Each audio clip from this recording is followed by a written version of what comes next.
Hello, how you doing? I'm Craig Parkinson. You are listening to the Two Shot Podcast. Sit yourself down, pop the kettle on. We're going to have a nice old chat. Who's it with this week? I'm going to tell you right now.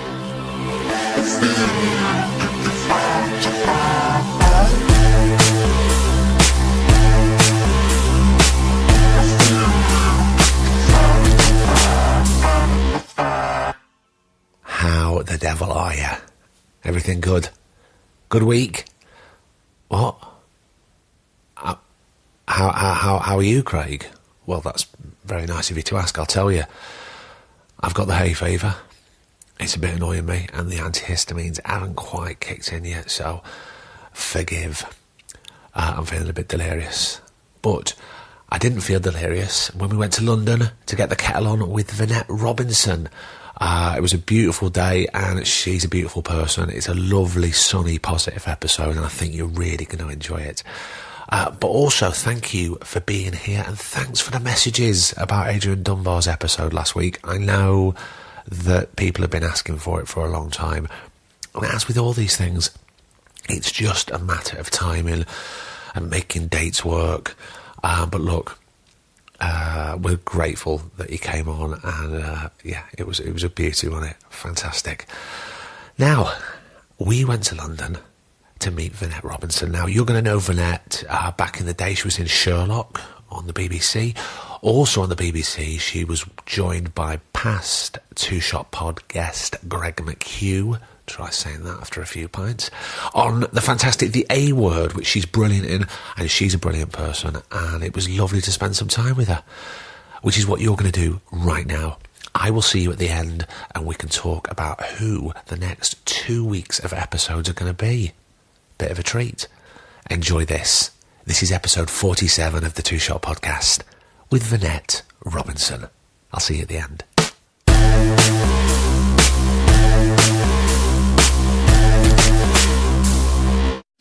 The best excuse I've had for not coming in earlier than your time was the fact that you said, excuse me, I'm nearly burping, I've got a Spanish lesson. Yeah, I have. It was my second Spanish lesson. How is it?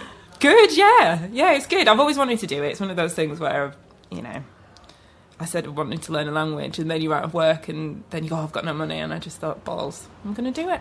So I think that's I'm doing brilliant. an 8-week course. I don't know if it'll be any good. But Enjoying it? Yeah, I've only had 2 classes. But still. Yeah, it's really good. It's really good to do something, I think, that has, because our job's such a strange thing sometimes. It's really good to do something with an end goal. Like, you work towards something and then you get to a certain point. Yeah. And that's completely separate as well. Yeah, and it's not... Use a different bit of your brain. And it's nothing to do with what we do, sort of, or we strive to do sort of day in, day out. Yeah, I think just, that's great. Just for me, just for no other reason, But you should do things. I think you should do things for you.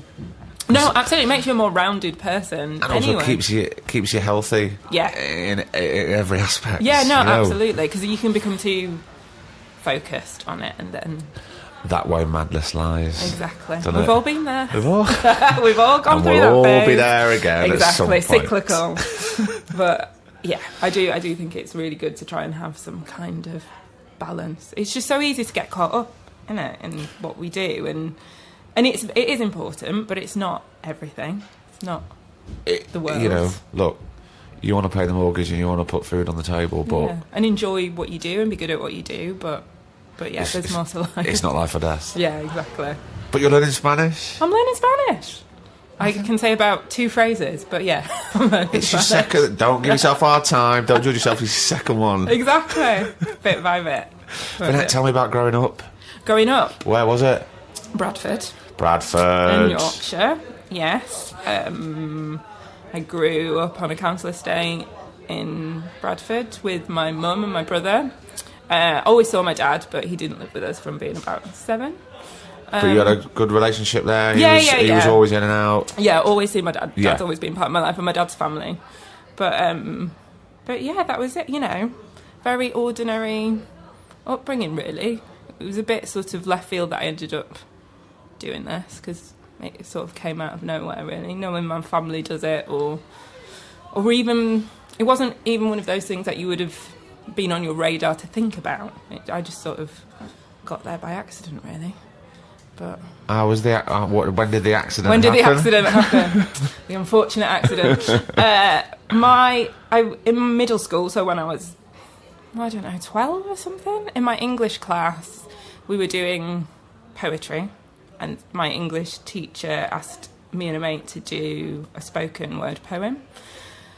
And she thought it was good enough to enter us into Ilkley Speech and Drama Festival. The prestigious Ilkley Speech and Drama Festival. But that wasn't a plan. That wasn't like a thing that happened when people did this module at school, but she just entered us into it, and we did it, and we won a prize. And then I was like, oh. Hello? Oh, yeah, I got on that stage and I was like, oh. And people are applauding, and people seem moved in. I wasn't doing Hamlet. It was like, no, but still. But yeah, there was a reaction to what I did. There was like something reciprocal happening. Yeah, if that makes sense. Yeah. And so, and then that was it. From that tiny thing, that was just like, that's what I want to do. And then I decided. The penny drops there. Yeah, which is weird, I think, looking back on it, because it was such a small moment, and it wasn't like I was doing a drama piece or playing a character particularly. It was just, I can't even remember the poem, but it, But you remember the feeling and I remember the feeling, and that light bulb going on. And loving it, and then just going to drama classes after school when I went to upper school. How was school? Did you enjoy it? Yeah, I did. I didn't mind. I just sort of coasted along. I was a bit, like that programme, a bit of an in-betweener. I wasn't, wasn't the most popular kid. I wasn't the worst. Yeah, and just sort academic-wise, kind of just. I found it pretty easy, but I went to schools, to be honest, because I grew up in areas that were pretty poor. They didn't push you particularly. I did all right, I didn't really try very hard, but I got by. Do you feel you could have been pushed more? Yeah, definitely. And was drama on the curriculum? I did drama GCSE, yeah, because I decided by that point at 12 that was going to be my job. And I remember going to a careers officer and him being like, this is ridiculous. But he didn't know me, I'd never met him, but I was just like, yeah, whatever, I'm going to do it. And my dad not being overly pleased by it either. Why? What did he say? I don't know. I think sometimes it's that thing when, my dad came from Jamaica and my grandma brought them here to create a better life. And I think that is about education. And I think he would have liked me to have gone to university because that was something he knew would be something that would further me and get me a good job and steady employment and financial security. And I think those things, I think it's a typical immigrant sort of story. Like, and also as being a dad. Yeah, being a dad. He wanted... Yeah. Well, I didn't have that, but I want you to have it. Yeah, exactly. But that's it. Coming from not having it and then going, but it's all here. And then for your child to sort of be like, no, I'm going to do this thing that you don't really understand. I'm going to be an actor. There's no security. No one really knows what it is. No one, you sort of watch people on telly, but it wasn't that's a thing that we do. That's just a thing that happens that other people do. Yeah. I mean, he's very supportive now, but... at the time, I think he was a bit like... I think before I'd sort of said, I want to be a barrister, not really knowing... There wasn't anything real. It was just sort of like, oh, that's a good job, I'll do that. I think that suited him fine. And then to be like, no, actually, I'm not going to university, I'm going to be an actor. I think he's a bit like, I'm not sure about this. Should we have a rethink? Should we have a rethink? But I'm stubborn, so that just made me go, I'm going to prove you wrong. And so in a way, it's probably maybe the worst thing he could have done. My mum, on the other hand, was always just like, whatever you want to do. Whatever makes you happy. Whatever makes you happy, Careers advisors, though. I know, had no idea, who I was, anything about me, but was just like, that's not for kids like you, essentially. You don't do that. I can't even remember if they offered an alternative, but it was just like, no, don't do that. But I'd already applied to go and do a BTEC in Performing Arts. So did you? Where was that? It was called Intake. It's in Leeds. So, it's where all the sort of performing arts kids went. It was like a normal school. Yeah. But then they had a performing arts arm, and so I did BTEC in Performing Arts and A-level theatre studies, but I also did English. But I always knew that I wanted to go to drama school, and that was the route I wanted to There was take. a goal, there was a path already that you wanted to go down. Yeah. And I went to, like, I was part of a kids agency. There's, like, some classes called Scala Kids in Leeds. Right. It used to be in Bradford. I don't think it's there anymore. But you sort of went for after-school classes, and they were a kids agency. So I started... Did they used to charge you, or was it... Yeah, you paid to go to your classes, but then they also... they send you on auditions, and so a lot of the kids, like from Children's Ward, or I guess it was like a Yorkshire version of like Oldham Theatre Workshop or something like that. Yeah, something like that. So I did bits of telly. Like that. Did you? As a young gun? Well, from 16, I did. I went on auditions from 13, but never got anywhere. But what was that like, going to auditions so young without having like your tools? I don't know. I remember my first ever audition was Star Wars for the Natalie Portman character, hilariously. And I didn't know what to do, and I was really nervous, and I felt like I had to talk really try to talk really properly in my strong and not northern Yorkshire accent. I don't think your Yorkshire accent's that strong. Not anymore, but it was. Yeah. I've lived here for 18 years, so...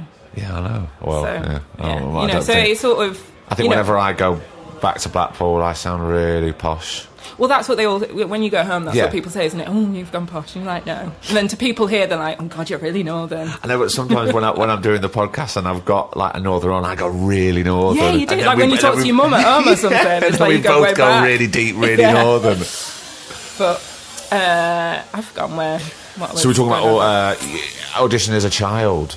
Yeah, I guess in a way, other than at first thinking that I had to be something I wasn't, because I didn't really understand it, and I felt like I had to talk properly and sit up straight. But then eventually, I don't know, I just did it. It's like, it was... I wish I could be like that now, but it was water off a duck's back. When I think about how many auditions I went to and didn't get anything, but was just like, this is what I want to do. I was just really happy because... Resilient. Yeah. As a kid, I mean, oh, God. But it didn't mean so much, because I didn't know how much it meant. It was just like, I like doing this is what I want to do, but I didn't really understand the industry. Yeah. So it sort of just washes over you, and you're just like, yeah, okay, I'll do this. It's quite good to be like that now. I know. Bring that back. All the knocks later, all the rejections. But, yeah, so that was... And then when I was 16, I think I got a 3-line part as a prostitute, which was... big news. Not Climb on telly. Our Vinette's got a job. And then it was just little bit parts like that, but I wanted to do theatre. Oh, did you? Was that like your... I always wanted to. I always enjoyed reading Shakespeare in English classes, even though everybody else hated it. I was like, oh, I quite like this. I don't know why, just responded to it. You must have connected with it then. Yeah, I think so. At some level. So it was emotionally? Yeah, I think it must have been, because it wasn't intellectually and it wasn't a conscious. It was just like, I like this. Yeah. And yeah, I wanted to do theatre really badly, so... Did you go and see lots of theatre? Didn't. And I remember getting a bit roasted for that in my drama school auditions, because no one went to the theatre where I came from. We went to a couple... as part of my, BTEC course, we'd go to some of the plays at West Yorkshire Playhouse, because we'd have to write about them for A-level theatre studies, but...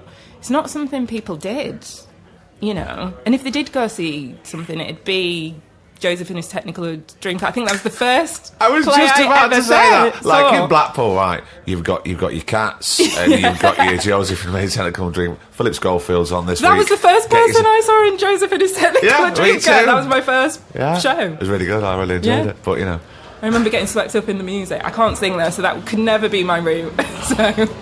I always wanted to sing. Oh, I always me wanted too. to be able to. But it's like, it's like drawing, isn't it? You've either got it or you haven't. You can do it. And annoyingly, I come from a family of singers, but I did not inherit. Oh, do you? Yeah, my mum's dad, so from my English side, my granddad was a working men's club singer up north. Right. I know the ones.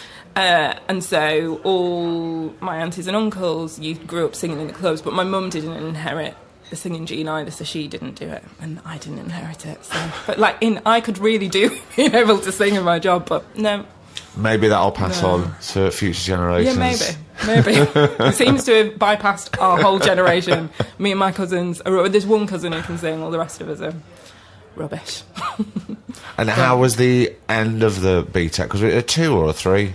Yeah. 2 years. Yeah. 2 years. It was great. I mean, like I said, I was a bit of an in-betweener at school. I don't know anyone from school, but I know loads of people from my BTEC. That's when I found my people. Which I know is a link on when I've listened to other podcasts, like people finding their tribe. You know, I was talking to someone yesterday, it keeps coming up. Yeah. There's a certain point or a certain place, and you go, oh, wow, I feel all right in my own skin here. I can start to be me and not be ashamed or embarrassed or sort of vulnerable. Yeah. So, yeah, that's where... And I just loved it, you know. It was a great group of people, and we were just messing around and playing and performing all day, you know. I used to watch... Did you ever watch that programme called The Biz? I did, yeah. I used to watch that and be like, that's where I want to go. I did, and you know what? I hated it. Did you? Yeah, because I don't know really what I mean, I kind of know what I want to be doing, but I know that I don't want to be doing that. See, I was the opposite. I was like, yes, I want to be doing that. They were really, like, stagey, schooly. Oh, see, I can't remember that. I think I just remembered that they would, you know... Acting every day, you know, but... Not that I, now looking back, would have wanted to go to stage school. I think that's the worst thing I could have done. You know, quite happy just going to normal school. Yeah. And then, I maybe wish I'd gone to university, I think. Do you? Yeah, I do. And I always said I was going to go back and do an open uni, which I did for like a year, and then, you know, work and stuff came up. Yeah, I do, because I was in such a rush to do... I knew what I wanted to do from like 12, so I was like, that's it, I've decided. But now I'm like, what was the rush? Yeah. You know, like I could have just... But it's funny, isn't it, at that age, like around the 17 mark, you kind of want to get out of where you are and you want to get straight to London. Yeah. If you've got that in that mindset. I was exactly the same. And looking back on it, I do go, yeah, what was the rush? Yeah. But you don't know that, do you? Well, you can't... No, you wouldn't take any advice from anybody at that age. No. Especially when you've got something in your head. This is yeah. This is it.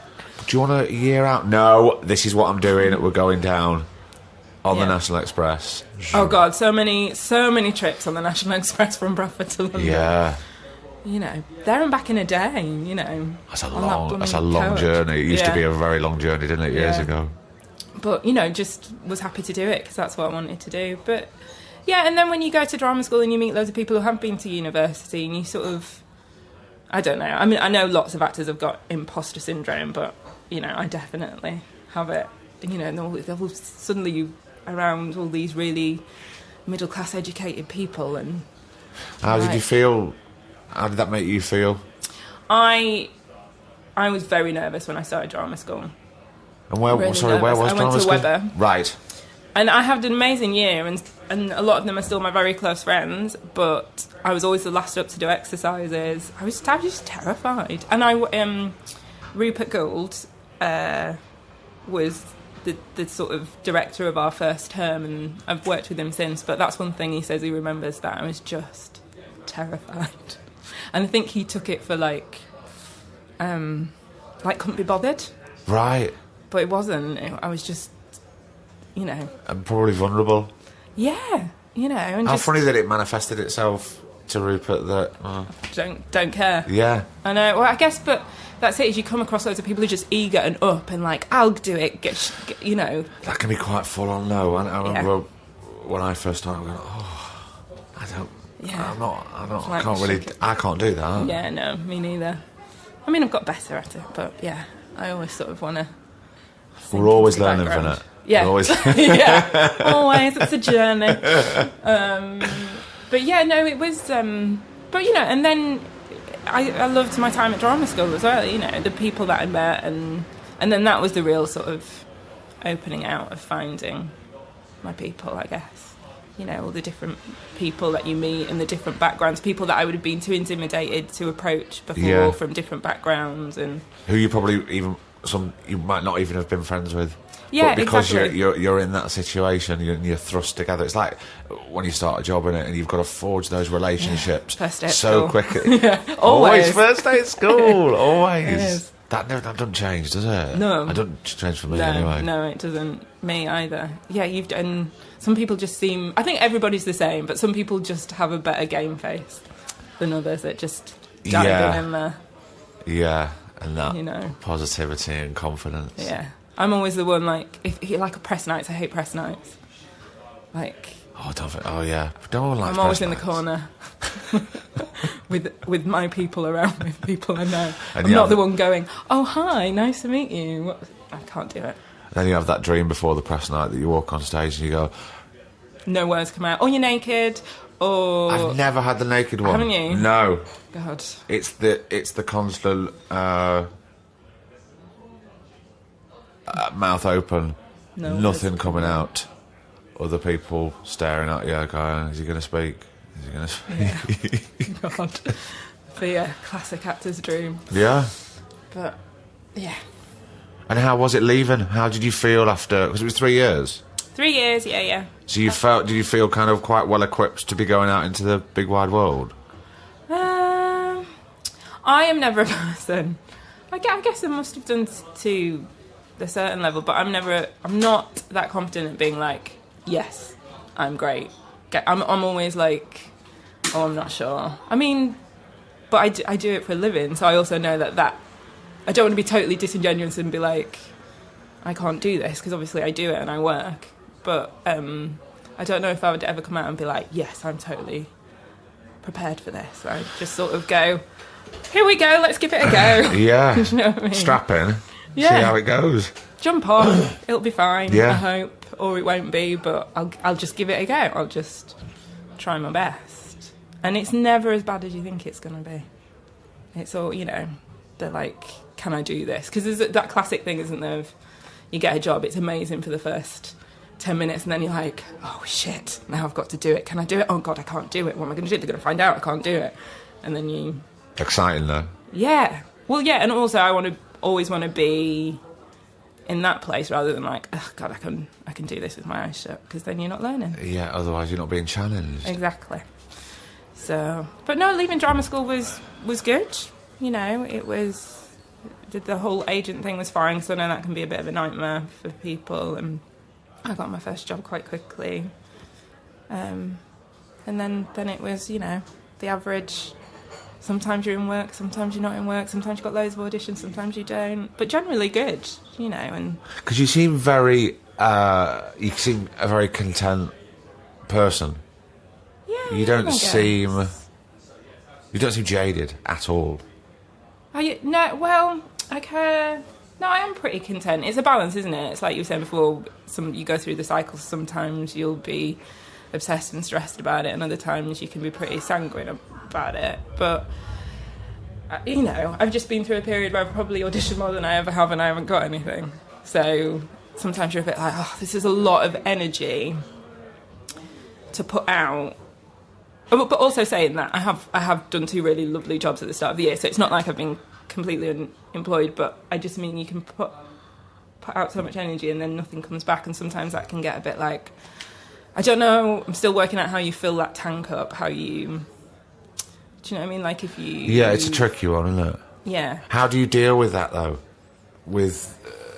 I think I'm getting better at it because my life is more balanced as I get older. Because as I get older, there's other things I want from other areas of my life that are becoming just as important. I think when I was younger, it was the be-all and end-all. It was the be-all and end-all, and that wasn't healthy, and I could get quite obsessive about it, and it was connected to my self-esteem, so then I'd feel rubbish if I wasn't working, and then you go a bit mad because it's just, well, I'm shit, that's why I'm not working. And I mean, you know, nothing's that cut and dry, is it? I mean, maybe I am, but do you know what I mean? It's not like, you're totally right. It's not that.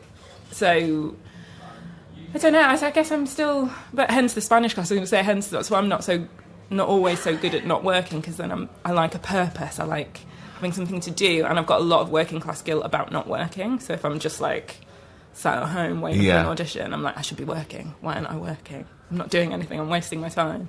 But do you do that? Do you constantly, like, not necessarily have a list, but you've got things that you want to do to keep yourself busy? Well, I'm trying to do that more. Hence, you know, Spanish classes and stuff. But, you know, I'm not always brilliant at it. No, you know, I sort of enjoy a week off and then I'm like, okay, right, I need something to do now. Yeah.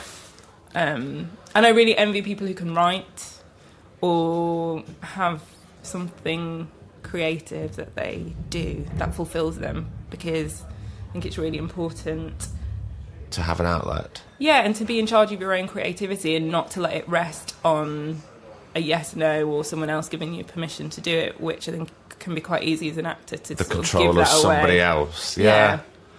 And then that affects your Well, confidence and well, your it's a knock-on self-esteem. effect of everything. Yeah. Because it affects you, so therefore it would affect friendships and relationships and... Yeah. But, you know, yeah, sometimes I do get jaded. I do. And sometimes I get fed up, but then other times but I guess less so than I used to. So it gets easier, do you think? Or not so much easier, but you're getting better at dealing with... I think I'm getting better at dealing with it than I used to be, yeah. Are you good at letting things go? Yeah.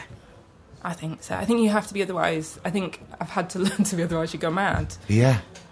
And, you know, it's not... I mean, we all have those jobs that you're like, oh, I'd love that one. But actually, they don't come around that often, I don't think. The jobs that you're like, oh, that one.